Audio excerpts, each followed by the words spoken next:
Hello, welcome back to episode 11 of Talkoffamepod podcast. I'm Kylie. I'm very excited to have on the wonderful Nadia Vaeh with us to talk about herself and her music career. Instead of me introducing you, why don't you introduce yourself and tell us more about what you do? So I'm Nadia Vaeh and I do pop rock music. I write about various things. I really focus a lot on mental health, and I always associate my music with particular causes that are near and dear to my heart. And music is my ultimate healer. And I am so happy to be able to do what I do. Oh, I'm so glad. That what mental health have you always wanted to do surround your career with mental health and all of that? Yes. So I believe when I first began my journey as a songwriter, I was searching for answers for my own, anxiety and depression struggles, and music, being a music listener, was very therapeutic and helpful for me as a teen and young adult. And when I started writing, I found it very cathartic to get out a lot of my frustrations in life or struggles through song. And it kind of manifested into this career that I have now, where I get to connect with people like you, and we can kind of work through our stuff together. So yeah, I love that. Do you have any do you put all your mental health things into your songs? I go through anxiety and depression as well. I dealt that with my entire life, like I told you before we got started and stuff. So did you always put your mental health and all of that into your songs? I think when I first started songwriting, I wasn't ready to work through my issues. So I was more writing about things I was observing in the world around me. And then from there, I was able to start diving in to my own personal stuff, be it through romantic relationships or friendships, and my connection to the world being distorted through the lens of anxiety, and kind of finding the beauty in that distortion, though, and understanding through my songwriting that maybe this is something that other people go through too. Yeah, and I love that. Finding connection through that. So yeah. Over the last year, we've been in quarantine due to COVID-19. Is there anything during quarantine that you got the chance to do that you had done before? I got to be still. I feel like I'm the type of person that's I'm a busybody. I always am hustling and moving and bossing around, and Yeah. I finally kind of got to sit with my emotions a little deeper, work through stuff that maybe I hadn't been ready to look at, and just take more time for self, which has been huge. So life moves really fast. Exactly. I basically done the same thing as you.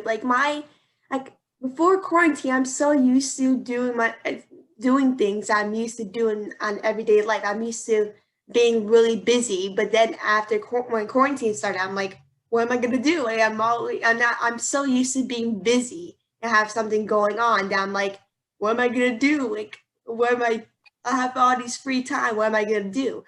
And at first I was going nuts. I just didn't know what to do with myself. But quarantine has kind of taught me how much family means to me and how much I kind of really kind of thought about myself.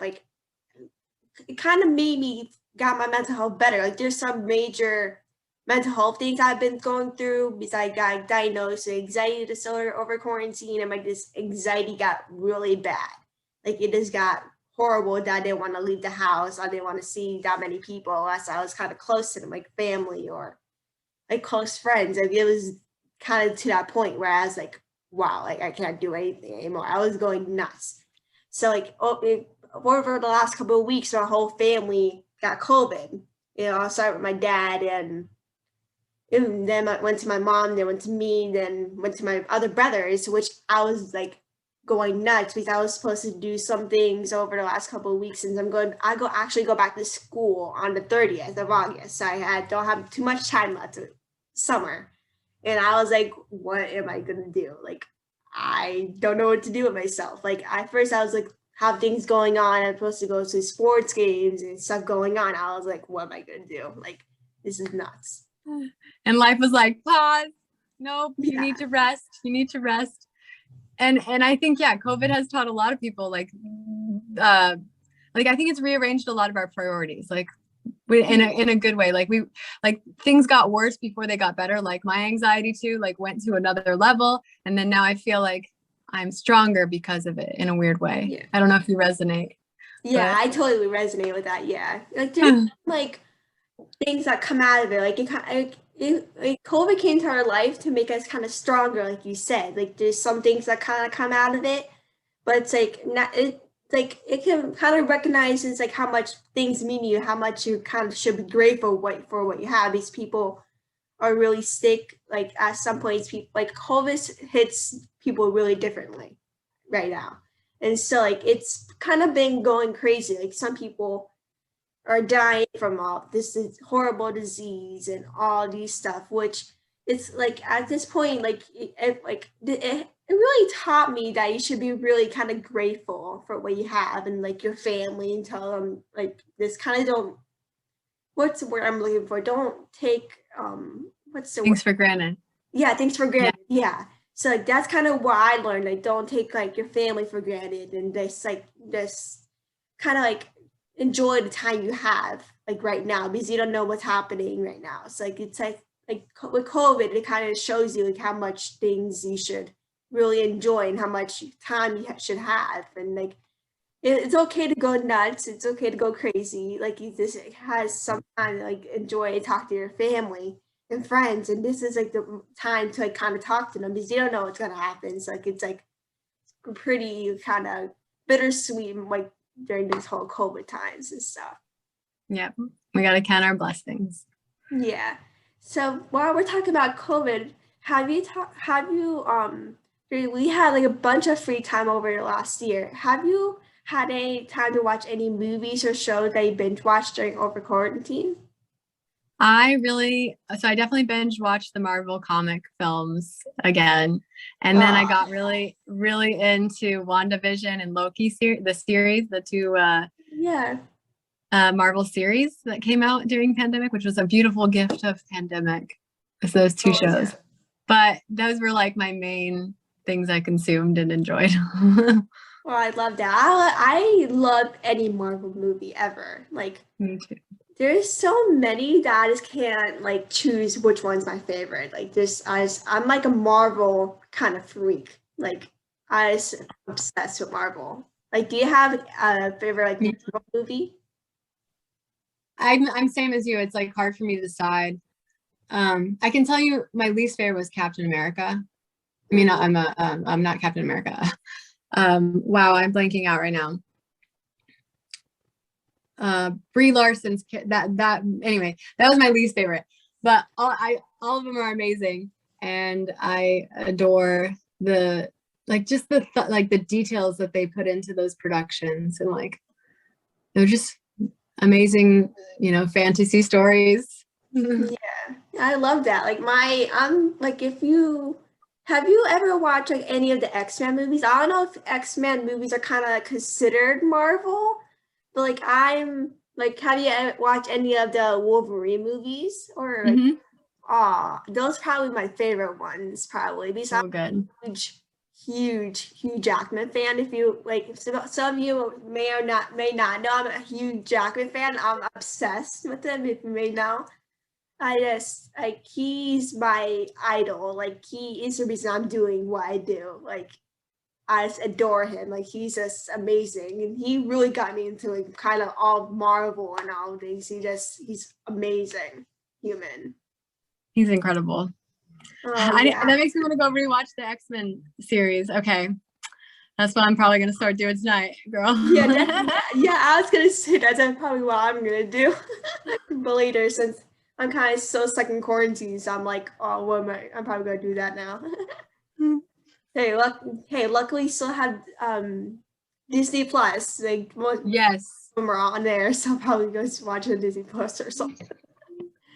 I love me some Disney Plus. Yeah, I'm very lucky for Disney Plus it came out. Whoever invented it, sending so much love.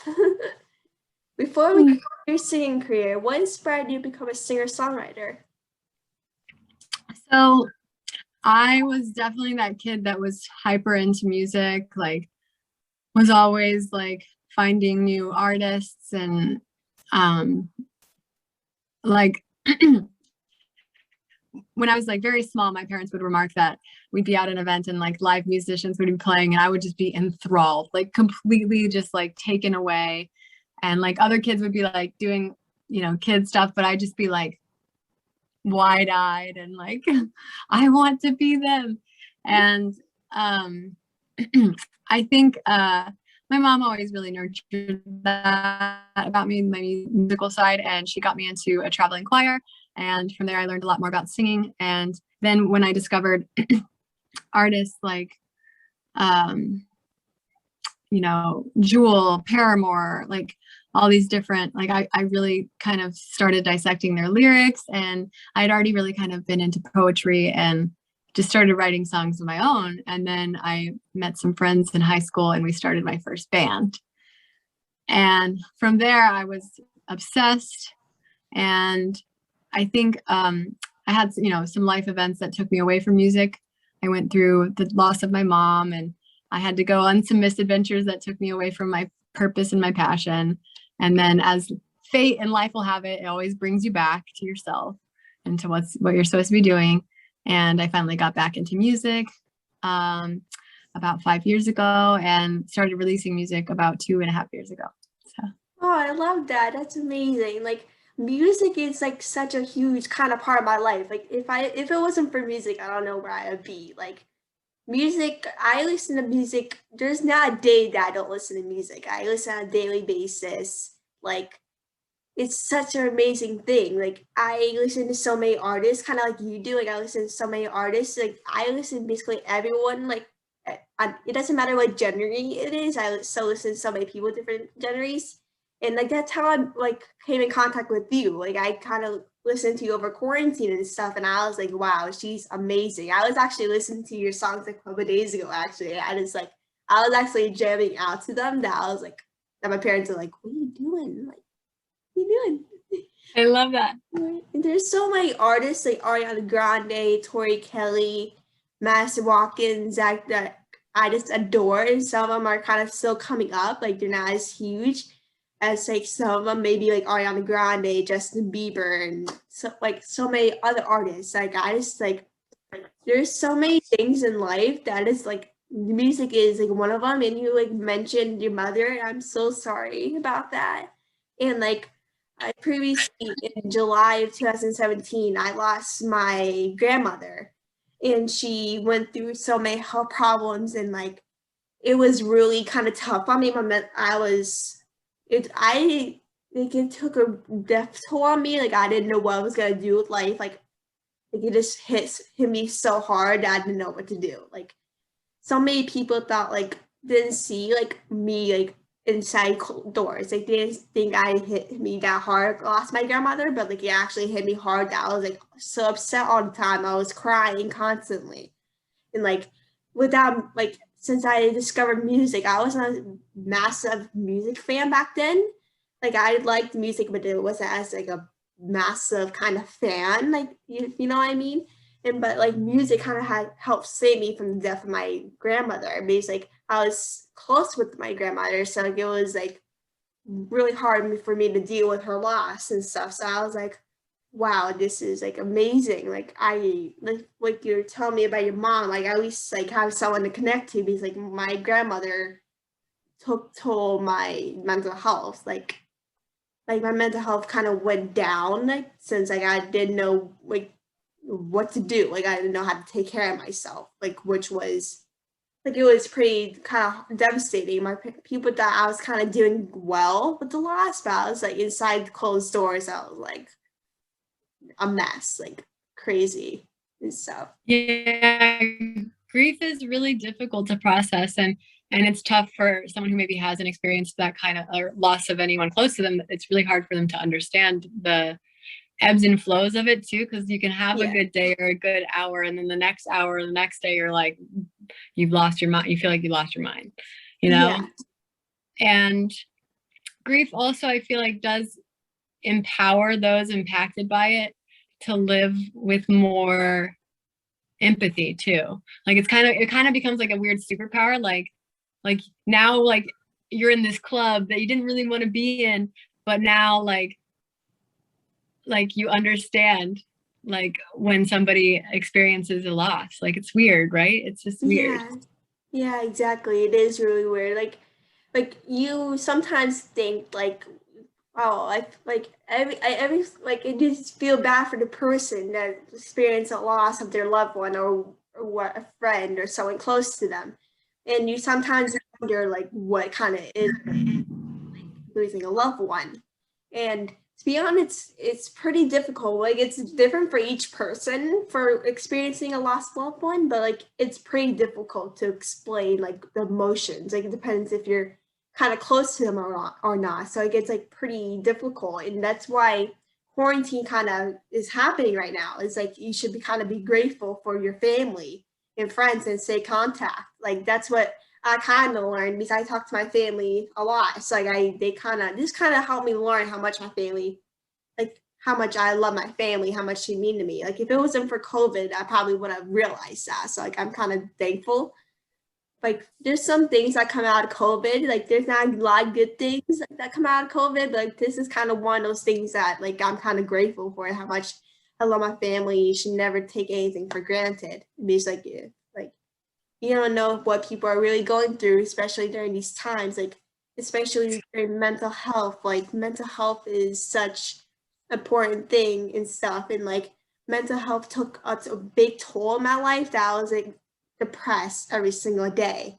And like no one really knew that I was depressed. Like I was like, no one knew because I didn't want to tell that many people because like I just didn't want people like didn't want anyone to worry about me. Like I just didn't want to do all those things and stuff. So I just didn't want to worry people out. So I was like, oh wow, like I just didn't want to do anything. So this is like an important time to make sure to check up on your friends and family and stuff and just make sure like they're okay and see if you're well. Right. That's the one silver lining we have is more perspective and connection with our loved ones. Like it's a good reminder. Yeah, exactly. Yeah.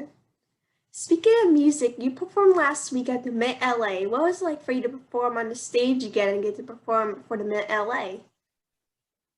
So it was a blast. That was one of my best shows in LA. Like so much beautiful energy and love, and I got to get some of my great LA friends came out and supported, and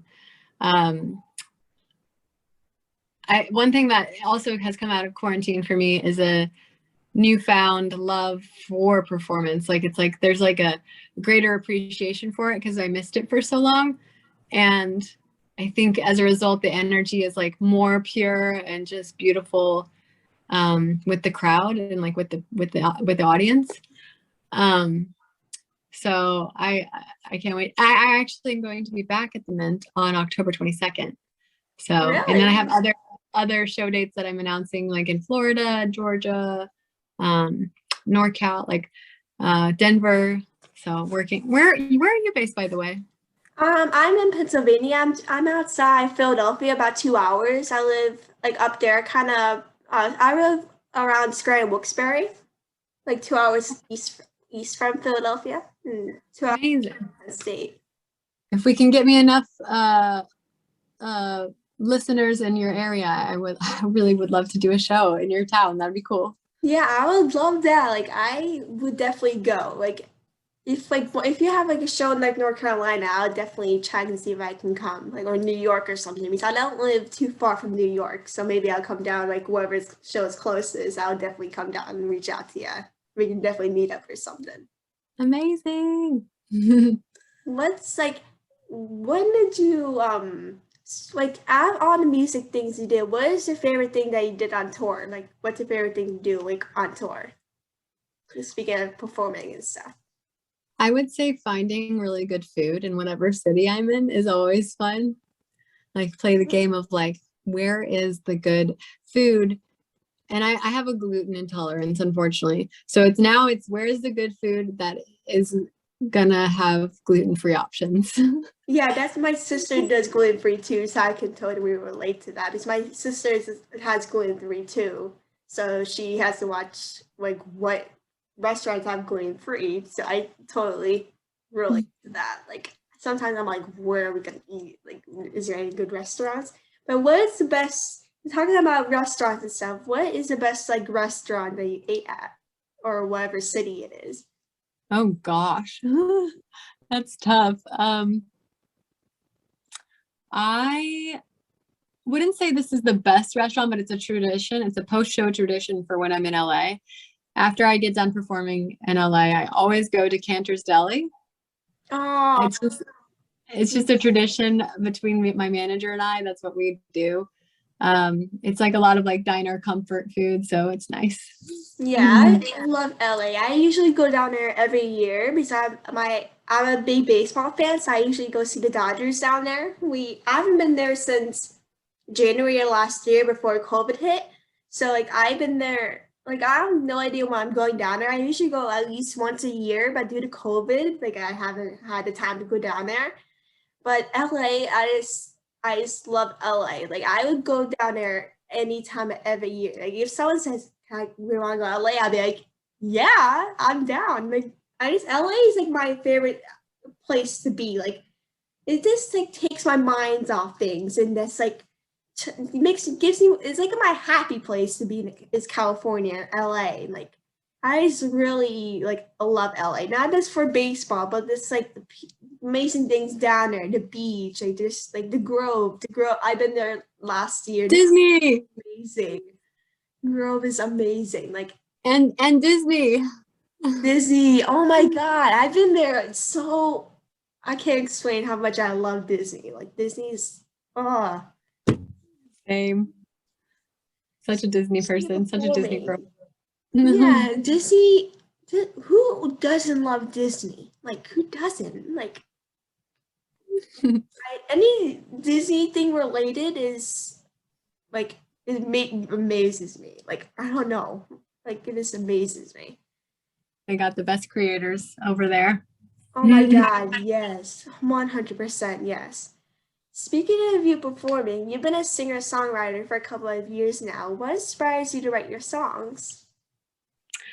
So I get my inspiration from all kinds of things.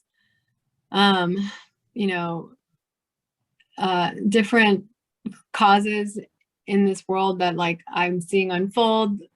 You know, like Never Leave the Basement was kind of written about the struggles of social media and how hard it is on especially like young girls and women are, you know, it's really, it can cause a lot of insecurities and, you know, anxiety and depression. And, you know, with COVID, we've spent a lot more of our time online. And I think mental health has definitely been impacted in that way. And that's kind of where I drew inspiration for the song.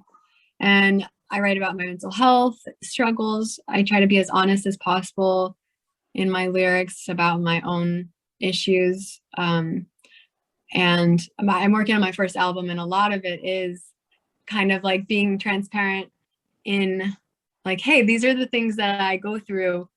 And I'm working on them, you know, because I think a lot of times in the music industry and in music, there's this glamorization of, I have these issues, you know, like I have these mental, I hate saying like mental health struggles, but these mental health issues. And I think not enough focus on like working through them and making them better and making yourself stronger. And like, so that's like a big area of the album, a focus of the album. And I also just draw inspiration from like my friends, things that they're going through that I might not identify with, but like something they said struck a chord. So it can be, inspiration can be anywhere, I guess. Oh, I love that. Yeah, like mental, like because it's like hard to get like mostly in like the entertainment industry. There's a lot going on, a lot of kind of creators hating on women and all of that. And like, if like I said in my previous episodes before this one, I'm a massive I don't know if you heard of her, but everyone basically that's listening to the podcast knows I'm obsessed with Gina Davis. Like the work she's done, like she has her own research institute on women and how women kind of should be equal than men, like that women should be able to see themselves as men. That's kind of one of the reasons I kind of want to start the podcast. Is that like I kind of wanted to show young girls and young women that there's people like them. Like there's people that like there's singers, like if they want to become like a singer like you, there's a singer that's like them, or there's a podcaster, there's someone like them. That's kind of one of the reasons why I started it. And like Gina is like my hero. She is the reason what my perspective on life is, basically what I try to do in life. And I have little little girls in my family, and I try to do this for them. Like I try to try to inspire what they kind of perspective in life, and not just young girls, but also young boys, young boys too. And that's like mostly during these times, like people are always on social media nowadays, and that's what I basically do nowadays. Basically, everyone just goes on social media and stuff, and hate is like a horrible thing. Like I gone through so much hate because of who I was, because my mental health, my anxiety, depression, like there's many things I got hate from the idea. And like there's a social media, no one like I kind of wish I kind of knew this when I was like young. I kind of knew like all of this when I was young, so I get used to it. But it's hard to digest. Like mental health is like this is what COVID, like that's why I try to limit my screen time. Is don't like try to limit who like you should surrender yourself with, because like you don't know like who you're going through. Like they're just jealous and stuff. Like this is like a horrible thing. Like social media, all of hate and stuff. This is like a big thing in the industry too. Being part of the entertainment industry, all the hate and how you should adjust to that hate and everyone like, oh, you should be like this, so you should be like that. And you can be really anyone you can dream of. Like there's something that people get to you. Yeah, that's the trick with social media, is not allowing it to impact you in a way where you lose your truth and yourself. Like if you are an empowered, strong woman, be that, you know? And I think like there's a really beautiful side of social media, like connecting with people like you, like a strong woman who's doing things to inspire others. Like that's amazing. Like, and then there's like the crappy side of social media where there's like people like, hey, like you should lose weight, or you should do this thing. You know, it's like, why did we ask you? You know, it's like this. Exactly. Yes. So it's like, you know, it's a place where people have a lot of opinions, and some of those opinions can be very insightful and helpful, and then others, it's just like, it's about a balance of taking in what is useful and helpful, and what is, and you know, shrugging off what is not, you know. I love that. Like there's like different sides, like you said. Like there's like a hateful side and the way in the other side's connecting. Like I'm so glad I got to connect with you, because we have like so much more in common than like I thought, like mental health and stuff. Like I'm so happy I get to connect with you, because there's not a lot of people. I said on my previous episodes I get to connect with, and who see people that's like me, who kind of been through same the mental health issues or the same things as I did. Like there's not a lot of people I get to see who gone through it. So there's like I'm so glad I got to be able to connect with you, because like I'm so glad. Like there's not a lot of people I get to see that I can connect with mental health, gone through kind of like similar issues as I have. So it's just amazing that we gone through kind of like the same things. Yes, I'm happy to connect with you too. This is nice. Yeah, and I'm so happy you're doing this, you know, for women, and inspiring people to, you know, live in their truth and be themselves. And you know, I think this is great what you're doing. Yeah, thank you. I love what you're doing. Your songs, Your songs are amazing. I listen to them actually daily, and at least a daily basis. I love what you're doing. Like your songwriting, all your songs are amazing, and I just so happy by what you're doing. Thanks, girl. Thank you so much. Of course, girl. Did you learn anything about yourself, such as writing songs and being in the studio? Yes, my songs teach me things all the time. I've learned that I'm stronger than I realize, that I'm more resilient than I know. And I've also learned that I don't have, like, if I, say I've been embracing a certain part of myself for years, but it's time for me to change. I'm capable of growth and change that I didn't even know was possible. I guess that goes under the same thing, stronger than I know. Yeah, I think it's just like, songwriting is the ultimate reminder of just what I'm capable of as a person in this world and as a woman. And it also connects me to people. So. Oh yeah, I love that. That's a great perspective. There's no better perspective I would lean on. The final question is about writing songs. What song that you wrote meant the most to you? Probably the one that's coming out on Friday. Oh, really? Yes, I can't wait for you to hear it. It's a song called Leap of Faith, and it's one of my more emotional songs, like really just like gritty and raw. And I wrote it from like the raw, like this like really like just fresh place. Like I think sometimes my songs come from like, oh, I reflected on this for like 6 months and now I'm like ready to talk about it. Like I wrote it when I was in it. So I think you'll be like, listeners will be able to hear that. And I think a lot of people are going to resonate with the story and the words too. Yeah, I love that. I actually pre-saved the song already. So if you haven't pre-saved it, go pre-save it.